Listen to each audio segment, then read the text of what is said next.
तर बंगालमध्ये मतदारांवर दबावासाठी सशस्त्र पोलीस तैनात करण्यात आल्याचं बोललं जातंय।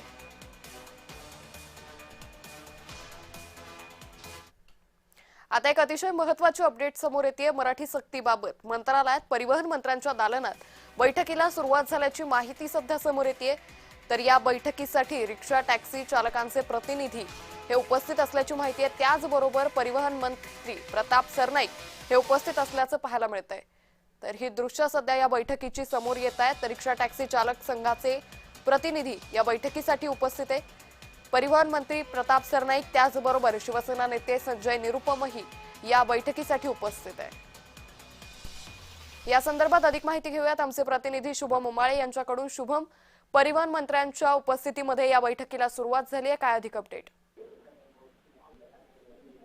अंकिता, खरं तर ज्या गोष्टीमुळे संपूर्ण महाराष्ट्रामध्ये काही दिवसांपासून प्रकरण हे गरम होताना दिसून येत आहे की जे परप्रांतीय आहेत, जे बाहेरून महाराष्ट्रामध्ये आलेले आहेत, त्यांनी व्यवहारिक मराठी तरी यावी अशा पद्धतीने परिवहन विभागाचे मंत्री प्रताप सरनाईक यांच्याकडनं सांगण्यात आलं होतं। आणि अशामध्ये याच संदर्भात आता मंत्रालयामध्ये बैठकही सुरू झालेली आहे त्यांच्या दालनामध्ये मंत्रालयातील। आणि या बैठकीसाठी स्वतः सदनकराव त्यासोबतच संजय निरुपम आणि इतर काही संघटनांचे अध्यक्ष जे आहेत ते देखील या ठिकाणी उपस्थित आहेत। खरं तर या बैठकीमध्ये काय होणे पाहणं महत्त्वाचं असणार आहे, पण साधारणतः कुठेतरी अट जी आहे एक नीती देण्यात आली होती ती कुठेतरी वाढवून देईल असा एक काहीसा सूर हा ऐकायला मिळत आहे की कुठेतरी अट ही जी आहे पुढे ढकलण्यात येऊ शकते।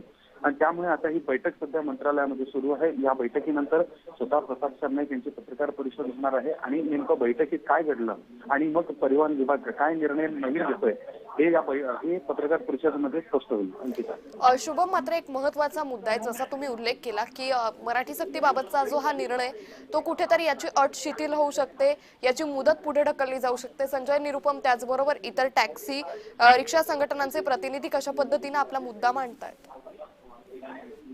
अर्थातच ही बैठक जी आहे बंद दाराआड सुरू आहे, ज्यामध्ये परिवहन विभागाचे सर्व अधिकारी आहेत, मंत्री आहेत आणि सोबतच संजय निरुपम आणि जे सर्व संघटनांचे अध्यक्ष आलेले आहेत त्यांच्यामध्ये ही बैठक होत आहे। त्यामुळे नेमकं बैठकीत काय चर्चा होतं हे प्रताप सरनाईक यांच्या पत्रकार परिषदेनंतर आपल्याला समजेल।